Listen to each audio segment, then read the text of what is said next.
दोस्तों, मेरे channel study king को सब्सक्राइब करना ना भूलें और बेल आइकन को दबाएं ताकि आपको सारी की सारी notifications time to time.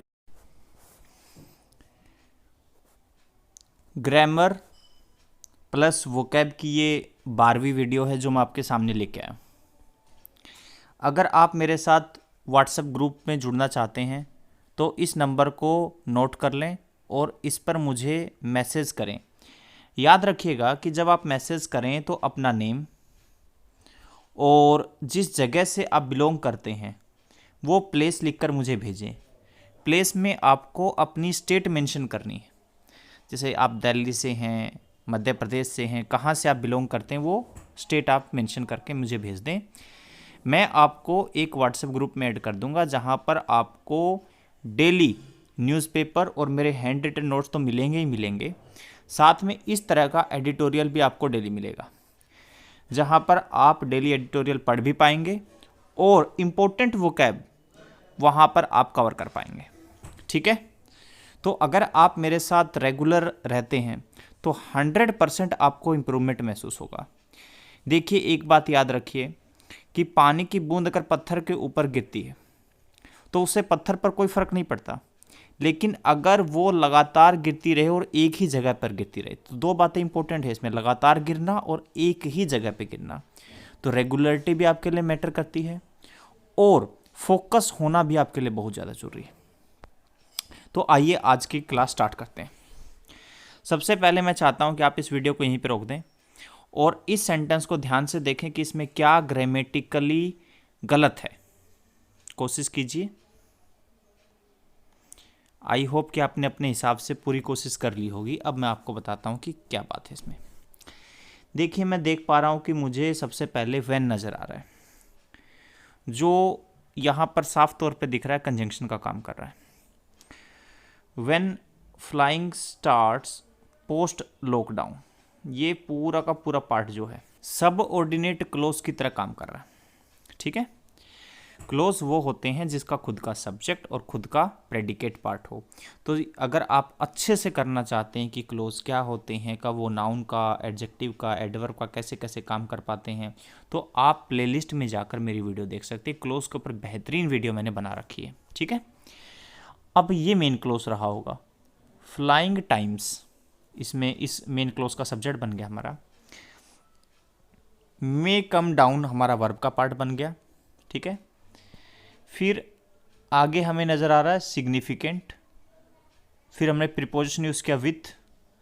Passenger जो है उसका ऑब्जेक्ट बन जाएगा, लेकिन अगर हम आगे देखें तो हमें एयरलाइंस दिखा, तो दो नाउन तो एक साथ नहीं आ सकते, तो पैसेंजर जो है अब एडजेक्टिव का काम करेगा एयरलाइंस के लिए। ठीक है, सेट टू गेट, अब इसके ऑब्जेक्ट के तौर पे एक्सेस आ जाएगा और टू प्रीपोजिशन हो जाएगा डिफेंस एयर स्पेस, इसका ऑब्जेक्ट हो जाएगा। ठीक है, अब बात है कि प्रॉब्लम आखिर है कहाँ, कहाँ पर हम पकड़ नहीं पा रहे हैं कि गलती है। तो गलती जो है यहाँ पर वो दे रखी है इधर, यहाँ पे सिग्निफिकेंट नहीं सिग्निफिकेंटली आना चाहिए। ऐसा क्यों? क्योंकि सिग्निफिकेंट एक एडजेक्टिव है और सिग्निफिकेंटली एक एडवर्ब।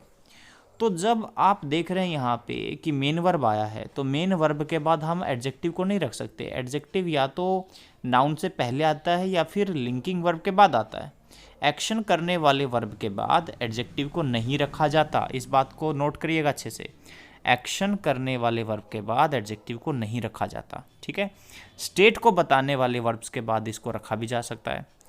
तो वोकैब के हिसाब से अगर मैं कहूँ, सिग्निफिकेंट का मतलब होता है महत्वपूर्ण, और सेम मीनिंग और अपोजिट मीनिंग जो है मैंने यहाँ पर आपके सामने रख दी है। ठीक है, तो इसका आप स्क्रीनशॉट ले लें या फिर इसको अच्छे से यहीं पे वीडियो को रोककर नोट करें। तो लॉजिक की अगर मैं बात करूँ तो एडजेक्टिव जो होता है वो नाउन और प्रोनाउन के लिए आएगा और एडवर्ब जो है किसी वर्ब के लिए, एडवर्ब के लिए या फिर किसी एडजेक्टिव के लिए आ सकता है। तो वहाँ पर हम वर्ब के लिए इस्तेमाल कर रहे थे, इसलिए वहाँ पर हमें एडवर्ब की जरूरत थी ना कि एडजेक्टिव की, इसलिए हमने वहाँ पर सिग्निफिकेंट को सिग्निफिकेंटली किया। नेक्स्ट क्वेश्चन देखिए, कोशिश कीजिए इसमें फाइंड आउट करने की कि क्या प्रॉब्लम है, फिर मैं आपको बताऊंगा कि इसमें आखिर गलती क्या है। तो आइए डिस्कस करते हैं इस क्वेश्चन को। द रेस्पॉन्स, यहाँ पे सब्जेक्ट हो गया और प्रीपोजिशन हो गया। द जापानीज यहाँ पर क्या हो गया, ऑब्जेक्ट हो गया। लेकिन हम आगे देख रहे हैं ऑथोरिटीज़ भी है, तो इसका मतलब जापानीज जो है वो क्या हो जाएगा, एडजेक्टिव का काम करेगा ऑथोरिटीज़ के लिए। टू प्रीपोजिशन हो जाएगा, कोविड-19 इसका ऑब्जेक्ट हो जाएगा। तो हमारा सब्जेक्ट क्या था, द रेस्पॉन्स। अब हैज़ प्लस V3 बिल्कुल ठीक है, अमंग प्रीपोजिशन हो गया, और ये दोनों पूरा का पूरा ये जो पार्ट है ये बन जाएगा इसका ऑब्जेक्ट, ठीक है। लेकिन दो चीज़ों को कनेक्ट करने के लिए हम अमंग का इस्तेमाल नहीं करते, हम इस्तेमाल करते हैं बिटवीन का। तो यहाँ से हम देख सकते हैं कि गलती प्रीपोजिशन की थी यहाँ पे, ठीक है ना।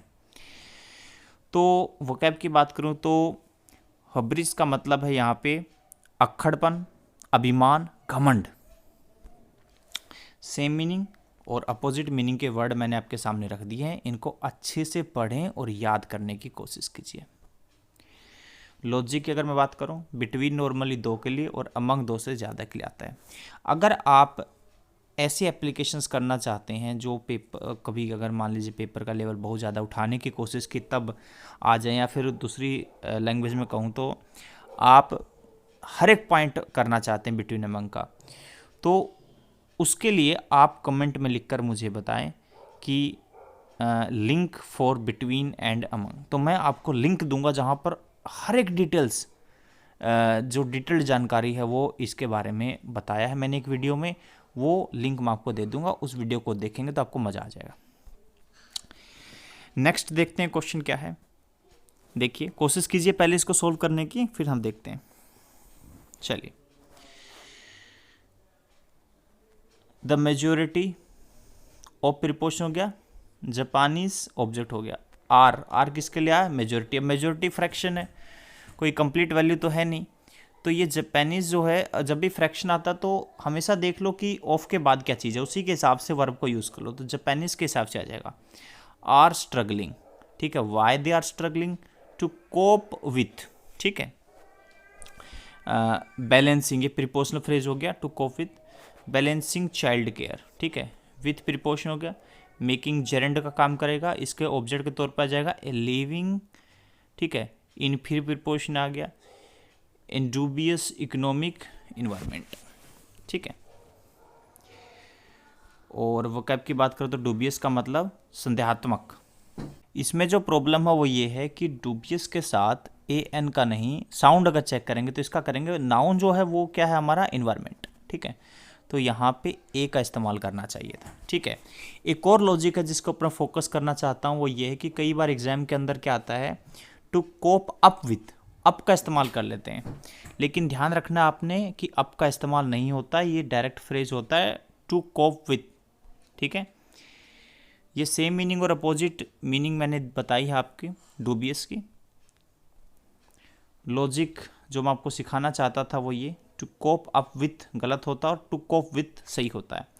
ज़्यादातर स्टूडेंट्स इसमें फंस जाते हैं, तो ध्यान रखना है कि ये वाला जो स्ट्रक्चर है ये गलत है, ठीक है, ये सही है। नेक्स्ट क्वेश्चन देखते हैं, कोशिश कीजिए इसको सॉल्व करने की। चलिए डिस्कस करते हैं। एज कंजंक्शन हो गया, रीजन बताने का काम करता है ये। The corona virus roars through Brazil, ये पूरा का पूरा यहाँ से लेके यहाँ तक हमारा सब ऑर्डिनेट क्लोज बन जाएगा। With a high cases fertility rate, ठीक है। So it's radical fortline is rattling. अगर हम देखें हमें कहीं पर भी मेन क्लोज नज़र नहीं आ रहा। याद रखिएगा, दो चीज़ों को जोड़ने के लिए एक ही कंजंक्शन का इस्तेमाल किया जाता है, दो का नहीं। यहाँ पर एस भी कंजंक्शन और सो भी कंजंक्शन है, ठीक है। तो दो कंजंक्शन नहीं, एक ही चाहिए था, तो हम इस सो को यहाँ से हटा देंगे। वोकैब के नज़रिए से देखा जाए तो रेटलिंग का मतलब होता है जल्दी जल्दी दोहराना, मतलब बहुत ही तेज़ रफ्तार से अपने आप को बढ़ाना। सेम मीनिंग और अपोजिट मीनिंग के वर्ड मैंने आपके सामने रख दिए हैं, इसका स्क्रीनशॉट आप ले सकते हैं। लॉजिक की अगर बात करें तो दो कंजंक्शंस का इस्तेमाल मत कीजिए एक सिंगल सेंटेंस के अंदर। नेक्स्ट स्टेटमेंट देखिए क्या गलती है। आफ्टर यहाँ पर कंजंक्शन है, जस्ट क्वालिफाई कर रहा है आफ्टर को। कंजंक्शन को अगर कोई क्वालिफाई कर सकता है तो वो भी एडवर्ब भी होता है आपका। अब इस कंजंक्शन के बाद देखिए क्या है, मिस्टर गोनी सब्जेक्ट हो गया हमारा, अराइव्ड वर्ब हो गया, ठीक है, एट प्रीपोजिशन हो गया, होम ऑब्जेक्ट के तौर पे दिखाया। लेकिन याद रखिएगा अराइव्ड के बाद डायरेक्ट होम आता है, एट होम या फिर टू होम नहीं होगा, अराइव्ड होम, ठीक है। मैं इसके बारे में बताऊंगा जब हम लॉजिक को डिस्कस करेंगे। वोकैब के नज़रिए से देखा जाए तो बैटल का मतलब होता है लड़ाई, सेम मीनिंग और अपोजिट मीनिंग मैंने यहाँ पर आपके सामने रख दी है, ठीक है। लॉजिक की बात, जैसा मैंने कहा था अराइव्ड, रीच्ड, ऐसे वर्ब के बाद अगर होम आता है तो हम बीच में किसी भी तरह के प्रीपोजिशन का इस्तेमाल नहीं करते, डायरेक्ट उसको रख दिया जाता है। तो इसी के साथ मैं इस वीडियो को एंड कर रहा हूँ दोस्तों। आप प्लीज़ मेरी वीडियो को लाइक करें, शेयर करें इसे और कमेंट करके ज़रूर बताएं कि आपको मेरी वीडियो कैसी लगी। थैंक यू सो मच दोस्तों।